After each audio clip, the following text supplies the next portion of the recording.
الحمد لله رب العالمين والصلاة والسلام على أشرف الأنبياء والمرسلين أما بعد فأعوذ بالله من الشيطان الرجيم من همزه ونفخه ونفثه بسم الله الرحمن الرحيم رب اشرح لي صدري ويسر لي أمري واحلل عقدة من لساني يفقه قولي اللهم انفعنا بما علمتنا وعلمنا ما ينفعنا وزدنا علما فبشر عبادي الذين يستمعون القول فيتبعون أحسنه أولئك الذين هداهم الله وأولئك هم أولو الألباب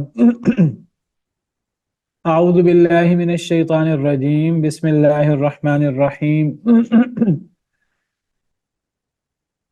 ثم أورثنا الكتاب الذين اصطفينا من عبادنا پھر ہم نے وارث بنایا کتاب کا ان لوگوں کو جنہیں ہم نے چن لیا من عبادنا اپنے بندوں میں سے. پھر ہم نے وارث بنایا کتاب کا. کتاب الکتاب الف لام ہے، تو الف لام کا مطلب کہ خاص کتاب مراد ہے اور اس کتاب سے مراد قرآن ہے. پھر ہم نے وارث بنایا اس کتاب کا یعنی اس قرآن کا جس کا ذکر اللہ نے پیچھے بھی کیا، والذی اوحینا الیک من الکتاب هو الحق، پچھلی آیت میں بھی اسی کا ذکر ہے، اور اسے پیچھے آیت میں ان الذین یتلون کتاب اللہ واقاموا الصلاۃ وانفقوا مما رزقناہم ہم نے پیچھے پڑھا، اس میں بھی اسی کتاب کا ذکر ہے. تو اللہ فرماتے ہیں اس کتاب کا جو اللہ کی کتابوں میں سب سے افضل کتاب ہے، تمام کتابوں کو ختم کرنے والی کتاب ہے اور تمام کتابوں کی تصدیق بھی کرتی ہے اور پچھلی کتابوں پر مہیمن بھی ہے. تو اللہ فرماتے ہیں کہ پھر اس کتاب کا ہم نے وارث بنایا انہیں جنہیں ہم نے چن لیا اپنے بندوں میں سے، یعنی ہم نے قرآن کا وارث ان لوگوں کو بنایا جنہیں ہم نے اپنے بندوں میں سے چنا تھا. کیا مطلب؟ یعنی ہم نے قرآن کا وارث نبی کریم صلی اللہ علیہ وسلم کی امت کو بنا دیا. تو نبی کریم صلی اللہ علیہ وسلم کی امت اللہ کی چنی ہوئی امت ہے، یعنی وہ لوگ جو ایمان لانے والے ہیں قرآن پر، نبی کریم صلی اللہ علیہ وسلم پر دین اسلام کو قبول کرنے والے ہیں، اللہ کے چنے ہوئے لوگ ہیں. یہ افضل ترین امت ہے. وَكَذَلِكَ جَعَلْنَاكُمْ أُمَّةً وَسَطًا، دوسرے پارے میں اللہ فرماتے ہیں ہم نے تمہیں افضل ترین امت بنایا ہے، لِتَكُونُوا شُهَدَاءَ عَلَى النَّاسِ، تاکہ تم لوگوں پر گواہ ہو جاؤ، وَيَكُونَ الرَّسُولُ عَلَيْكُمْ شَهِيدًا، اور تاکہ رسول تم پر گواہ ہو جائے. اسی طرح اللہ تعالیٰ سورہ آل عمران میں فرماتے ہیں كُنتُمْ خَيْرَ أُمَّةٍ أُخْرِجَتْ لِلنَّاسِ، تم بہترین امت ہو جو لوگوں کے لیے نکالی گئی ہو. پہلے اللہ تعالیٰ نے یہود و نصارہ کو مقام دیا تھا، فضیلت دی تھی، یا بنی اسرائیل اذکروا نعمتی التی انعمت علیکم وانی فضلتکم علی العالمین. جب انہوں نے اس فضیلت کا پاس نہ رکھا اور اللہ کے رسولوں کے احکامات کی نافرمانی کی، تو اللہ تعالیٰ نے انہیں ذلیل و رسوا کر دیا. تو اللہ نے پھر یہ فضیلت پیارے نبی صلی اللہ علیہ وسلم کی امت کو دے دی، سب سے آخری امت جو سب سے افضل امت ہے.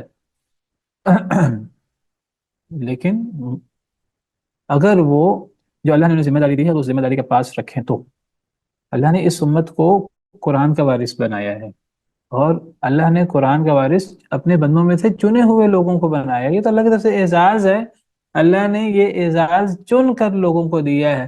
اگر لوگ اس اعزاز کا بھی دھیان نہ کریں اور قرآن کریم کو نہ پڑھیں تو اللہ معاف کرے، پھر اللہ تعالیٰ ہمیں بھی دھتکار دیں جس طرح اللہ تعالیٰ نے یہود و نصارہ کو دھتکارا، ان پہ اللہ نے غضب نازل کیا. ضربت علیہم الذلۃ والمسکنہ، اللہ نے ذلت اور مسکینی طاری کر دی. اور یہ ذلت اور مسکینی مسلمانوں پر بھی طاری ہو سکتی ہے اور ہوئی ہے قرآن کو چھوڑنے کی وجہ سے. اللہ نے تو قرآن کے بدولت قرآن کے لیے ہمیں چنا تھا. ثم اورثنا الکتاب الذین اصطفینا من عبادنا، ہم نے وارث بنایا اس کتاب کا ان لوگوں کو جنہیں ہم نے چنا اپنے بندوں میں سے. تو قرآن کا وارث کون ہے؟ اللہ کے چنے ہوئے لوگ ہیں. اور قرآن کا وارث کون ہے؟ جو قرآن کو پڑھتا ہے اور قرآن کو پڑھتا ہے، تلاوت کرتا ہے، جیسے تلاوت کرنے کا حق ہے اس پر عمل کرتا ہے، جیسے ہم نے پیچھے پڑھا ان الذین یتلون کتاب اللہ واقاموا الصلاۃ وانفقوا مما رزقناہم سرا وعلانیہ. میں نے بتایا وہاں یتلون سے مراد قرآن تلاوت کرنا بھی ہے اور قرآن پر عمل کرنا بھی ہے.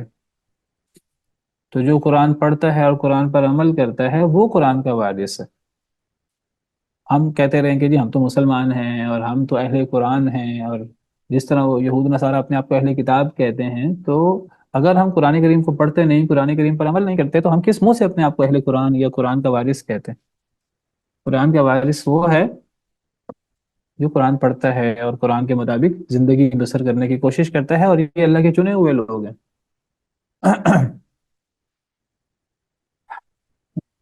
فمنہم ظالم لنفسہ، ابھی تین طرح کے لوگ ہیں، یہ جو اللہ کے چنے ہوئے لوگ، جو جن جن پر اللہ نے قرآن، جن کے لیے اللہ نے قرآن نازل کیا۔ دیکھیے قرآن اللہ کی کتابوں میں سے سب سے افضل کتاب ہے، اللہ کا کلام ہے، اللہ نے اس کے ساتھ تکلم فرمایا ہے اور اللہ نے اس کو پڑھا ہے۔ وَرَتَّلْنَاهُ تَرْتِيلًا، اللہ فرماتے ہیں ہم نے اس کو ٹھہر ٹھہر کر پڑھا ہے۔ اور قرآن اللہ کی مخلوق نہیں ہے، اللہ کی صفت ہے، عظیم صفت ہے، اور اللہ نے قرآن کے ذریعے مقام دیا، مرتبہ دیا ہے۔ نبی کریم صلی اللہ علیہ وسلم تمام نبیوں کے سردار، تمام رسولوں کے سردار، تمام بنی آدم کے سردار، اور نبی صلی اللہ علیہ وسلم کو یہ مقام کیوں حاصل ہوا؟ قرآن کی بدولت۔ اللہ نے نبی صلی اللہ علیہ وسلم پر قرآن نازل کیا ہے، قرآن کے نزول کے لیے نبی کریم صلی اللہ علیہ وسلم کے قلب اطہر کو اللہ نے منتخب فرمایا، اور نبی کریم صلی اللہ علیہ وسلم کو اللہ نے یہ مقام دے دیا۔ وَإِنَّهُ لَتَنزِيلُ رَبِّ الْعَالَمِينَ نَزَلَ بِهِ الرُّوحُ الْأَمِينُ عَلَى قَلْبِكَ، یہ اللہ رب العالمین کی طرف سے نازل کردہ قرآن ہے، اور اسے روح الامین، جبریل امین لے کر اترے ہیں آپ کے قلب اطہر پر۔ تو قرآن کے نزول کے لیے جس قلب اطہر کا انتخاب کیا گیا وہ نبی کریم صلی اللہ علیہ وسلم کا قلب اطہر ہے، اور نبی کریم صلی اللہ علیہ وسلم کی شان اور آپ کا مقام قرآن کی بدولت ہے۔ جبریل امین علیہ السلام تمام رسولوں کے سردار، تمام فرشتوں کے سردار، وہ ان کی فضیلت قرآن کی بدولت ہے کہ وہ قرآن کو لانے والے ہیں۔ قُلْ مَنْ كَانَ عَدُوًّا لِجِبْرِيلَ فَإِنَّهُ نَزَّلَهُ عَلَىٰ قَلْبِكَ، کہہ دیجئے جو جبریل کا دشمن ہے، یہود کہتے تھے جبریل ہمارا دشمن ہے، ہم جبریل کو نہیں مانتے، جبریل ہمارا دشمن ہے۔ اللہ فرماتے ہیں کہ اے نبی آپ فرما دیجئے جو جبریل کا دشمن ہے تو وہ جان لے کہ جبریل تو وہ اللہ کے جلیل القدر فرشتے ہیں کہ جنہوں نے قرآن کو آپ کے دل پر نازل کیا اللہ کے حکم سے، باذن اللہ۔ تو جبریل امین علیہ السلام کی فضیلت کی وجہ بھی قرآن کو لانا ہے۔ رمضان کے مہینے کی فضیلت، رمضان مہینوں کا سردار ہے اور اس کی فضیلت قرآن کی بدولت ہے۔ شہر رمضان الذی انزل فیہ القرآن، رمضان کا مہینہ جس میں قرآن نازل کیا گیا، اور وہ رات جس کو اللہ نے قرآن کے نزول کے لیے منتخب فرمایا اور اس رات قرآن نازل ہونا شروع ہوا، وہ رات تمام راتوں سے افضل رات ہے، اور اتنی افضل رات ہے کہ وہ 1000 مہینوں سے افضل رات ہے۔ اِنَّا أَنزَلْنَاهُ فِي لَيْلَةِ الْقَدْرِ وَمَا أَدْرَاكَ مَا لَيْلَةُ الْقَدْرِ لَيْلَةُ الْقَدْرِ خَيْرٌ مِّنْ أَلْفِ شَهْرٍ، وہ 1000 مہینوں سے بہتر ہے، 1000 مہینوں کے برابر نہیں ہے۔ 1000 مہینے یعنی تقریباً یہ 83 سال 85 سال بنتے ہیں، تو اس رات کی عبادت 1000 مہینوں 83 84 85 سال کی عبادت کے برابر نہیں ہے، اس سے بہتر ہے۔ کتنی بہتر ہے؟ 2 گنا، 4 گنا، 10 گنا، 70 گنا، 700 گنا، اللہ کو پتہ ہے جتنا خلوص ہو۔ تو یہ رات تمام راتوں سے افضل ہو گئی، اور وہ امت، جس امت کو اللہ نے چنا قرآن کے لیے، وہ امت افضل ترین امت ہے، بشرطے کہ وہ قرآن کا پاس رکھے۔ وَإِنَّهُ لَذِكْرٌ لَكَ وَلِقَوْمِكَ، اللہ فرماتے ہیں کہ یہ قرآن یہ شان کا باعث ہے آپ کے لیے بھی اور آپ کی قوم کے لیے بھی، بڑی فضیلت کا باعث ہے یہ قرآن۔ لَقَدْ أَنزَلْنَا إِلَيْكُمْ كِتَابًا فِيهِ ذِكْرُكُمْ، ہم نے تم پر ایسے کتاب نازل کی جس میں تمہارا ذکر ہے، تمہارے بارے میں احکامات موجود ہیں۔ جو بندہ بھی قرآن کو پڑھے گا تو اس کو قرآن کو پڑھ کر ایسا لگے گا جیسے میری باتیں ہو رہی ہیں، میرے مسئلوں کو ذکر کیا گیا ہے، مجھے ہدایات دی جا رہی ہیں۔ قرآن کو اس انداز سے پڑھ کر دیکھیے اور انسان کو اس بات کا احساس ہوتا ہے۔ تو بہرحال اللہ نے وارث بنایا ہے اس کتاب کا، اس قرآن کا، اس امت کو، ان لوگوں کو جنہیں اللہ نے اپنے بندوں میں سے چنا ہے۔ کوئی سیدنا ابوبکر، سیدنا عمر، سیدنا عثمان، سیدنا علی، دیگر صحابہ، وہ کوئی اتفاق سے نبی صلی اللہ علیہ وسلم کے دور میں پیدا نہیں ہو گئے، اور یہ امت کوئی اتفاق سے کوئی آخری امت نہیں بن گئی، یہ اللہ کی طرف سے ایک چناؤ ہے باقاعدہ۔ اللہ کی اپنی حکمت اور اللہ کے علم کی بنا پر کیے گئے فیصلے ہیں، اور اللہ اپنے فیصلوں کو بہتر سمجھتے ہیں۔ تو ان لوگوں میں آگے پھر تین قسم کے لوگ ہیں۔ یہ وہ لوگ جو قرآن کو ماننے والے اور قرآن پر عمل کرنے والے ہیں، یہ اللہ کے چنے ہوئے لوگ ہیں۔ اس میں تین طرح کے لوگ ہیں۔ فَمِنْهُمْ ظَالِمٌ لِنَفْسِهِ، ان میں کچھ تو ایسے ہیں جو اپنے آپ پہ ظلم کرنے والے ہیں۔ وَمِنْهُمْ مُقْتَصِدٌ، اور ان میں کچھ ایسے ہیں جو درمیانے ہیں۔ وَمِنْهُمْ سَابِقٌ بِالْخَيْرَاتِ، اور کچھ ایسے ہیں جو نیکیوں میں سبقت لے جانے والے ہیں بِإِذْنِ اللہ، اللہ کے حکم سے۔ تو تین طرح کے لوگ ہیں۔ ایک تو وہ لوگ ہیں جو اپنے آپ پہ ظلم کرنے والے ہیں، یا ظلم کرنے سے ہمارا ظلم سے ہمارا شرک بھی ہوتا ہے، کفر بھی ہوتا ہے، اللہ کی نافرمانی بھی ہوتی ہے۔ یہاں وہ والا کفر اور شرک اور اللہ کی وہ بڑی نافرمانی مراد نہیں ہے۔ یہاں ظلم سے مراد ایسا ظلم ہے کہ قرآن پر ایمان کے ساتھ ساتھ، قرآن پر عمل کرنے کے ساتھ ساتھ انسان سے بلندر بھی ہو جائیں، بشری تقاضے کے تحت انسان سے کبیرہ گناہ بھی ہو جائیں۔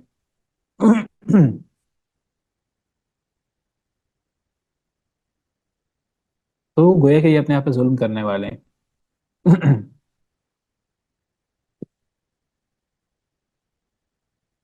جو نیکیاں بھی کرتے ہیں، گناہ بھی کرتے ہیں۔ وآخرون اعترفوا بذنوبهم خلطوا عملا صالحا وآخر سیئا، کچھ دوسرے ایسے لوگ بھی ہیں، اعترفوا بذنوبهم، جنہوں نے اپنے گناہوں کا اعتراف کیا، خلطوا عملا صالحا وآخر سیئا، انہوں نے نیک عمل بھی کیے اور کچھ گناہ بھی ہیں ان کے بشری تقاضے کے تحت۔ تو قرآن پڑھنے پڑھانے والوں میں وہ لوگ جن کے اللہ نے جنہیں چنا قرآن کے لیے، وہ قرآن پر ایمان رکھتے ہیں، ان میں کئی ایسے بھی ہیں قرآن پر ایمان رکھنے کے ساتھ ساتھ، قرآن کو پڑھنے کے ساتھ ساتھ، قرآن پر عمل کرنے کے ساتھ ساتھ ان سے بشری تقاضے کے تحت گناہ بھی ہو جاتے ہیں۔ ان کو ظالم کیوں کہا؟ ظالم ان کو یہاں اس لیے کہا، ظالم تو بہت بڑا لفظ محسوس ہوتا ہے، یعنی اگلے دو جو لوگ ہیں ان کے مقابلے میں یہ اپنے آپ پر ظلم کرنے والے ہیں۔ اگلے دو جو قومیں، جو قسمیں ذکر ہو رہی ہیں، ان کے مقابلے میں یہ ظالم ہیں اپنے آپ پر، چاہے وہ نیک عمل بھی کرتے ہیں، ساتھ گناہ بھی کرتے ہیں، لیکن وہ اپنے آپ پہ گویا کہ ظلم کرنے والے ہیں کہ اللہ نے تو قرآن کے لیے، اللہ نے ان کو قرآن کے لیے منتخب کیا تھا، تو یہ قرآن پڑھنے کے ساتھ ساتھ یہ زیادہ دھیان نہیں کرتے۔ وَمِنْهُمْ مُقْتَصِدٌ، اور ان میں کچھ درمیانے لوگ بھی ہیں۔ بعض لوگ کہتے ہیں وَمِنْهُمْ مُقْتَصِد کا مطلب ہے کچھ ایسے لوگ بھی ہیں جو بس یعنی درمیانی سی عبادت کرتے ہیں، کوئی بہت زیادہ آگے بڑھ کر عبادت نہیں کرتے، قرآن پڑھتے ہیں، قرآن پر عمل کرنے کا دعویٰ کرتے ہیں، لیکن بس بہت آگے نہیں بڑھتے، بہت ایکسٹرا آرڈنری جو ہے وہ قربانیاں نہیں دیتے۔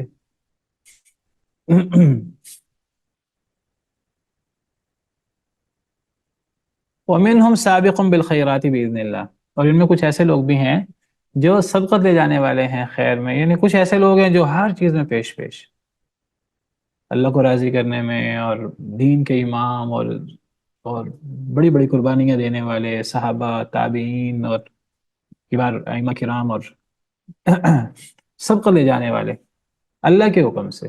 اللہ کی توفیق ہے یہ بھی، انسان کا ذاتی کمال نہیں ہے، انسان متکبر نہ ہو جائے کہ میرا بڑا کمال ہے، اللہ نے توفیق دی ہے۔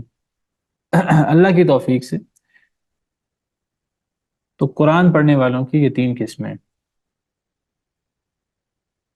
ان میں کچھ تو سبقت جانے والے ہیں، وہ اللہ سے قرآن کو اتنا پڑھتے ہیں اور قرآن پہ اتنا عمل کرتے ہیں، اللہ سے اتنا ڈرتے ہیں کہ سبقت لے جانے والے ہیں ہر چیز میں۔ کچھ کچھ درمیانے ہیں، وہ سبقت لے جانے والے تو نہیں ہیں، ہر چیز میں بہت پیش، لیکن گناہوں سے بھی بچنے کی کوشش کرتے ہیں، لیکن بہت زیادہ آگے نہیں بڑھتے۔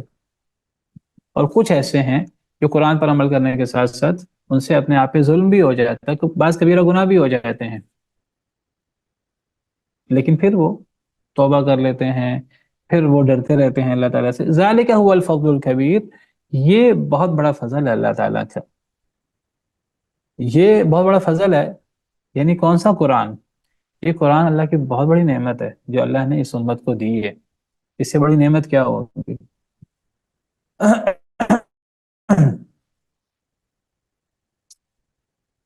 یا ایھا الناس قد جاءتکم موعظۃ من ربکم وشفاء لما فی الصدور، سورہ یونس میں اللہ فرماتے ہیں اے لوگو، تمہارے پاس اللہ کی طرف سے نصیحت آئی ہے اور دلوں کی شفا آئی ہے، یعنی قرآن۔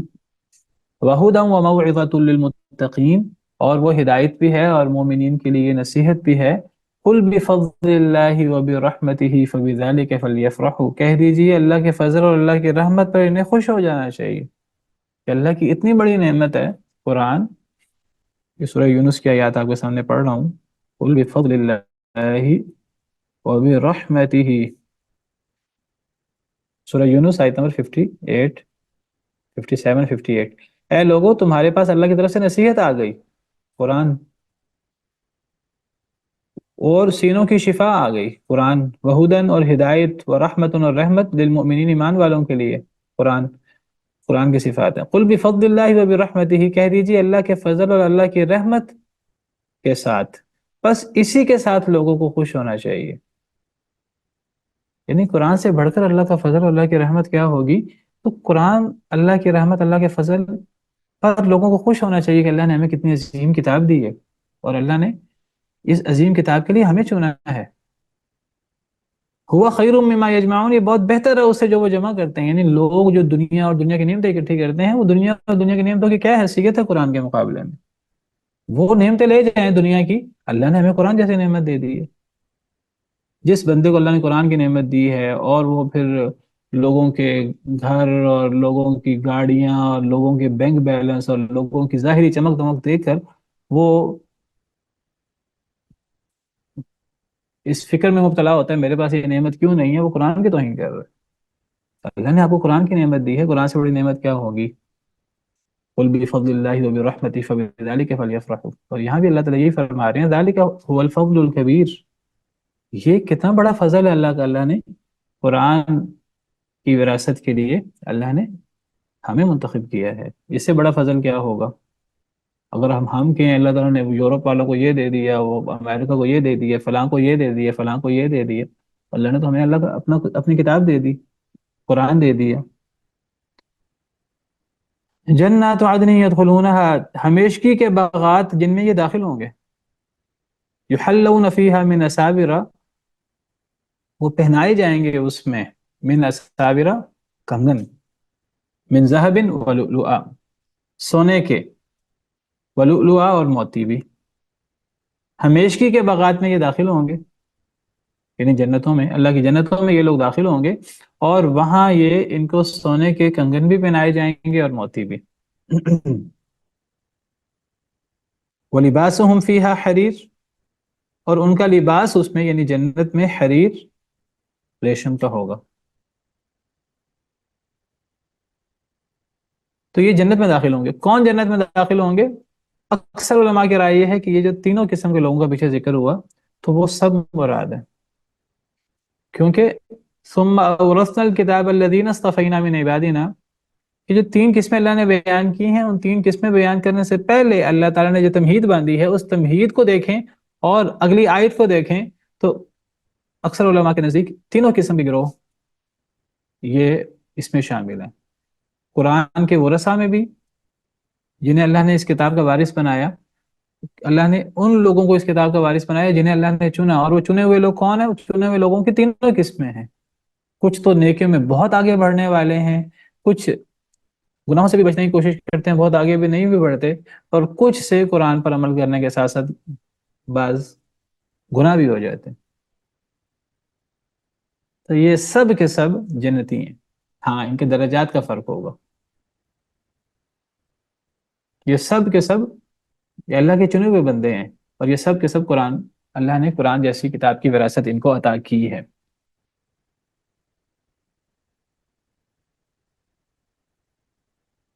بعض علماء کی رائے یہ کہ جنات عدن یدخلونہا سے مراد یہ آخری قسم کے لوگ ہیں، منہم سابق بالخیرات باذن اللہ، باقی دو لوگ اس میں مراد نہیں ہیں، لیکن سیاق و سباق کی روح سے یہ رائے زیادہ بہتر محسوس نہیں ہوتی۔ زیادہ بہتر رائے زیادہ جمہور علماء کی ہی ہے کہ تینوں قسم کے لوگ جنتی ہیں، اور جنت کی نعمتوں سے یہ مستفید ہوں گے۔ ہاں یہ جنت میں ان کے درجات کا فرق ہوگا، جنت میں داخلے میں فرق ہو سکتا ہے۔ بعض علماء کہتے ہیں وَمِنْهُمْ سَابِقٌ بِالْخَيْرَاتِ بِإِذْنِ اللَّهِ، جو نیکیوں میں سبقت لے جانے ہیں والے ہیں، گویا کہ وہ تو بغیر حساب کتاب کی جنت میں، سیدھا ہی حساب کتاب کے بغیر ہی۔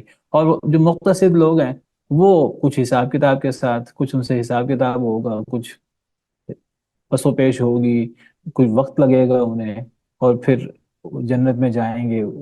اور تیسرے لوگ وہ ہیں کہ جو اپنے کچھ اعمال کی سزا بھگت کے، کچھ اپنے ظلم کی سزا بھگت کے پھر اللہ تعالیٰ انہیں جنت میں بھیج دیں گے۔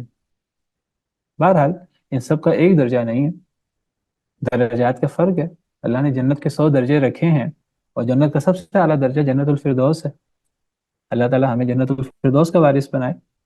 تو یہ تینوں گروہوں کے لیے جنت ہے، اور تینوں گروہ اللہ کے چنے ہوئے ہیں اور اس کتاب کے وارث ہیں۔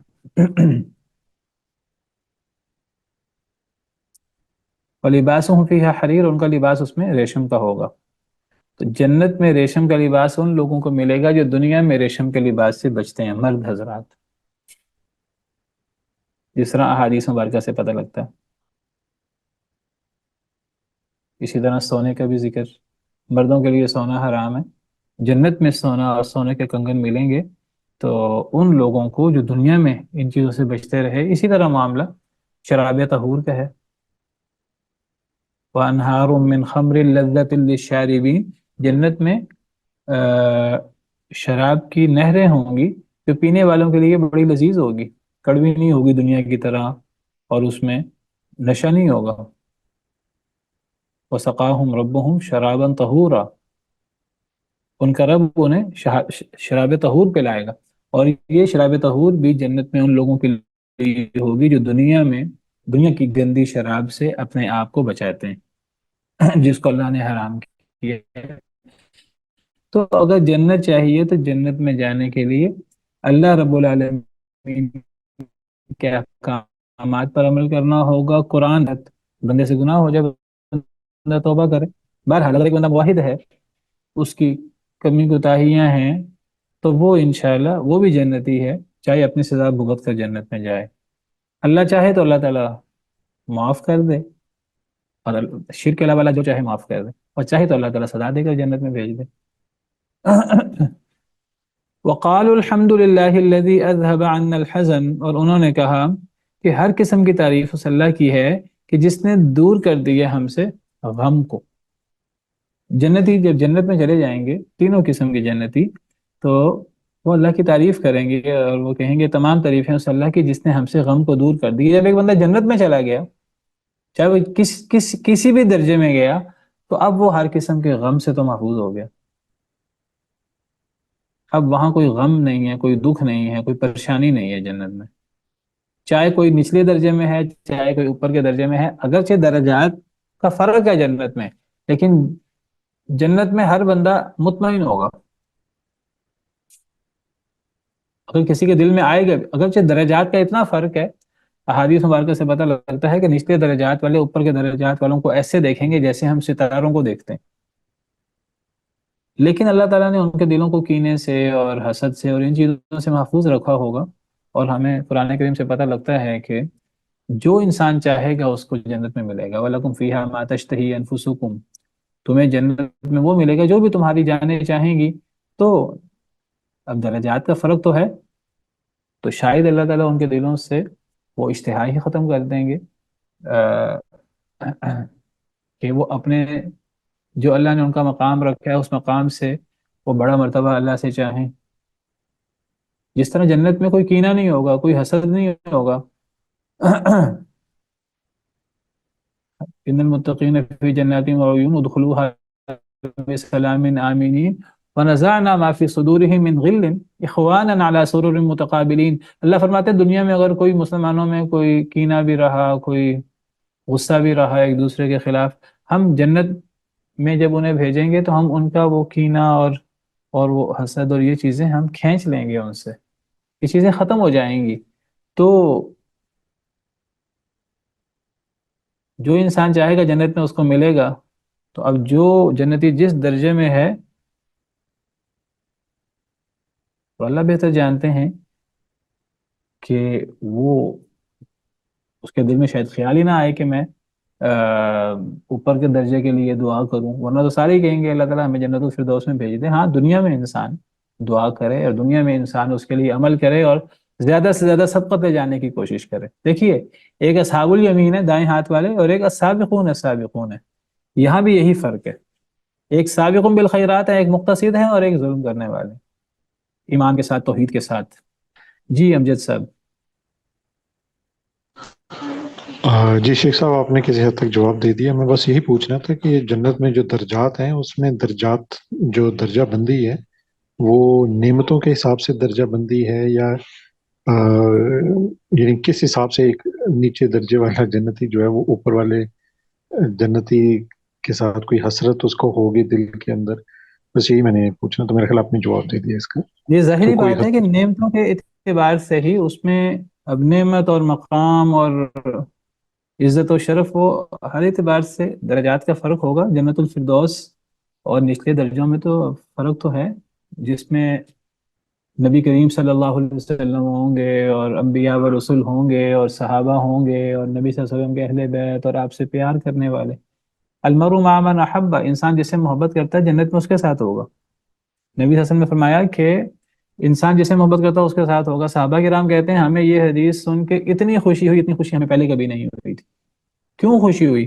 صحابہ کرام کہتے ہیں ہمیں اس لیے خوشی ہوئی کہ جو نبی صلی اللہ علیہ وسلم کا مقام ہے وہ تو نبی صلی اللہ علیہ وسلم کا مقام ہے، اس مقام تک تو کوئی پہنچ نہیں سکتا۔ صحابہ کرام نے کہا ہم عمل کر کے نبی صلی اللہ علیہ وسلم کے مقام تک تو نہیں پہنچ سکتے، لیکن نبی صلی اللہ علیہ وسلم سے ہم محبت شدید رکھتے ہیں۔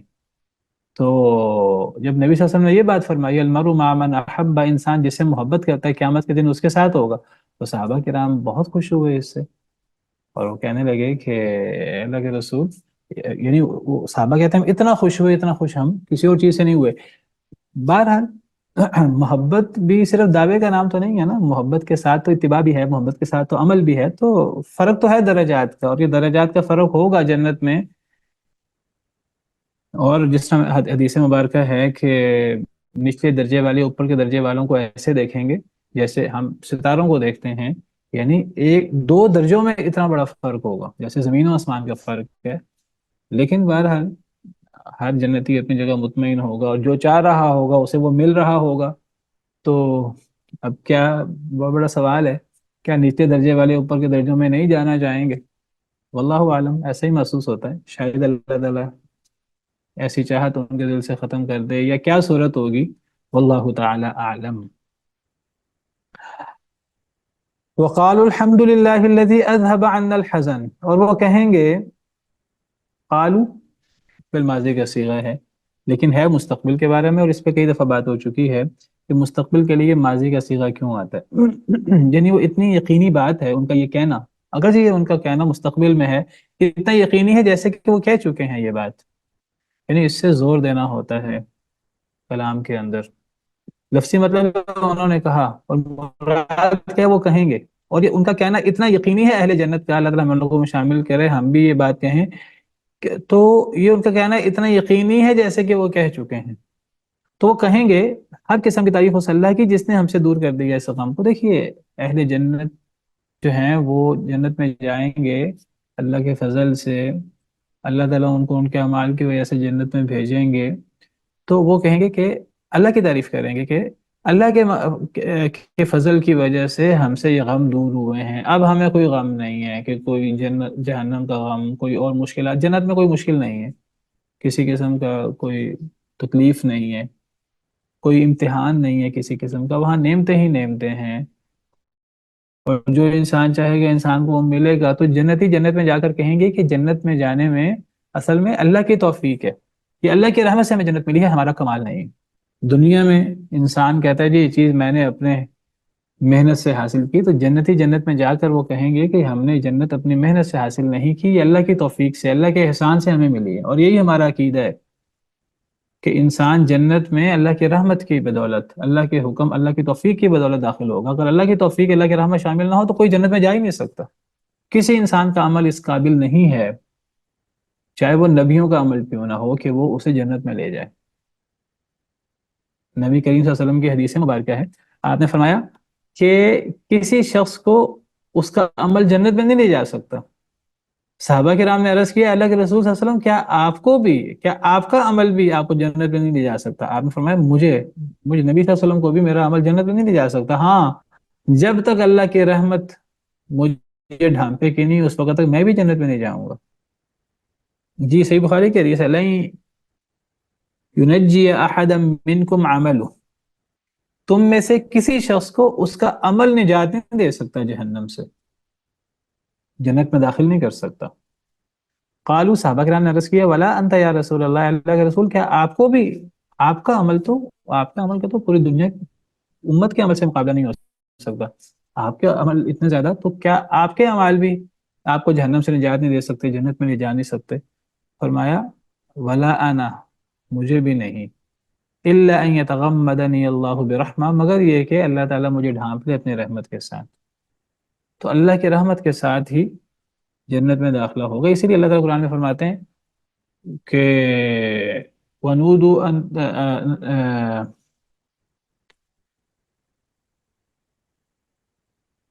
اللہ کی رحمت کے ساتھ جنت میں داخلے کا ذکر ہے کہ اللہ کی رحمت کے ساتھ جنت میں داخل ہو جاؤ۔ اب سوال پیدا ہوتا ہے کہ کئی جگہ قرآن میں جنت میں داخلے کو عمل کے ساتھ مشروط کیا گیا ہے کہ تم فلاں عمل کرو گے تو جنت میں جاؤ گے۔ جس طرح قرآن میں ایک آیت ہے بنودوا ان تلکم الجنت اورثتموها بما کنتم تعملون، اہل جنت کو جنت میں پکارا جائے گا کہ یہ جنت ہے جس کا تم وارث بنائے گئے ہو اس وجہ سے جو تم عمل کرتے تھے۔